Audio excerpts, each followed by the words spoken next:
Good day, Mamaan. I am Harutiyo Patulin, and this is my pre-recorded video in Ed 301. And my topic is all about the elements of curriculum. So what is the elements of curriculum? Elements of curriculum refers to the main parts that make up a curriculum. So what does it mean? It means that elements of curriculum are the building blocks in making a curriculum. And there are four elements of curriculum. What are they? These are curriculum intent, the content, the learning experiences, and evaluation. But first, let us define what is curriculum intent. So, from the word itself, intent, meaning intention, the intention of curriculum. So according to Print 1993, this means the direction that curriculum developers or makers wish to take result of participating in the curriculum. So meaning, the curriculum intent refers to a direction or the vision of those who make the curriculum. And there are three parts of curriculum intent. What are these? Number one is the aim. What does aim mean? Aims are broad statements of educational expectation. Aims include what is hoped to be achieved by the entire curriculum. So here's the example of curriculum intent. Develop learners who are economically literate, the critical thinkers, and capable of making informed decisions in everyday economic situations. So as you've observed, it is a broad statement.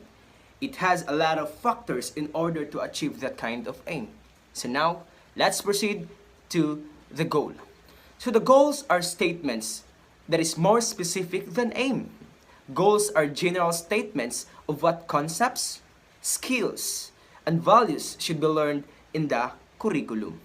So say for example, enables learners to understand concepts of supply and demand, analyze the effects of prices, and apply these concepts in real-life situation.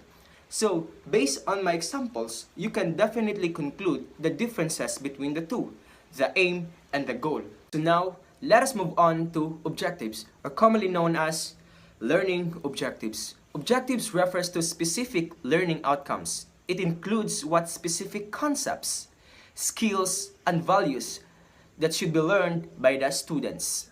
Usually, objectives are used in making decisions or planning about instruction. So, in a class discussion, learning objectives will never be gone. Before starting a lesson proper, there is always a learning objectives because it will serve as a guide. So here's an example. At the end of the lesson, the learners should be able to define supply and demand with examples. So this refers to the cognitive one. Next is illustrate how changes in supply and demand after prices using a simple graph, and that is the psychomotor. And the last one, which is the attitude, appreciate the significance of supply and demand in economic decision making and daily life.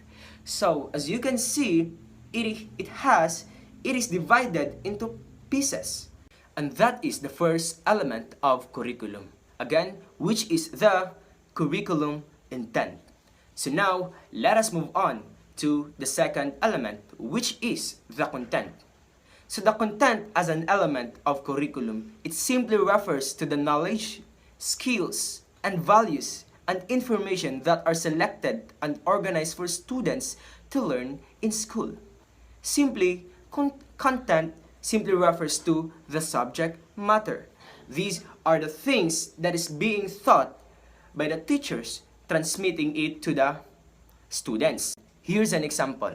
In grade 9 economics, the content may include the laws of supply and demand and their effect on prices in the market. Or the third element is the learning experiences. Learning experiences includes all instructional strategies that help carrying out the curriculum. So what does it mean? Meaning, these elements simply talks about the pedagogy or the process of teaching, transmitting knowledge from teachers to the students. So this may take the form of activities, methods, or approaches that allow students to actively engage with the content and apply what they have learned. Okay, here's an example. Economics, supply and demand. The teacher organizes a classroom market simulation where students act as buyers and sellers. Through the activity, they observe how prices change depending on the supply and demand. So as you observed in my example, it simply talks about the strategy of the teacher on how he or she will going to transmit the information. So the teacher simply have a market simulation in which students act as buyers and sellers. So in that way, students will understand more and the class will be more engaging. And that is the third element, which is the learning experiences. Now, let us proceed to the last element. And this element is what we call evaluation. Evaluation involves the different ways, methods, and tools used to determine whether the goals of the curriculum have been achieved. So, in the previous element, so we have the purpose. Next is we have the content or the subject matter.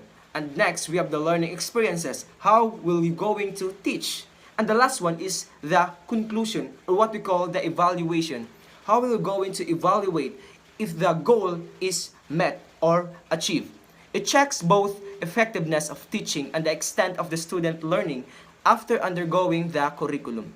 Evaluation may be done through tests, performance tasks, projects, reflections, and assessment strategies. So those are some examples of evaluation. Again, the 4 elements of curriculum are definitely important. And these are the curriculum intent, the content, the learning experiences, and evaluation. Again, this is Airotio Patulin, a proud third-year BSEd Sukstud at Norsoshaton campus. I hope you learned something, and thank you so much for watching. Bye-bye.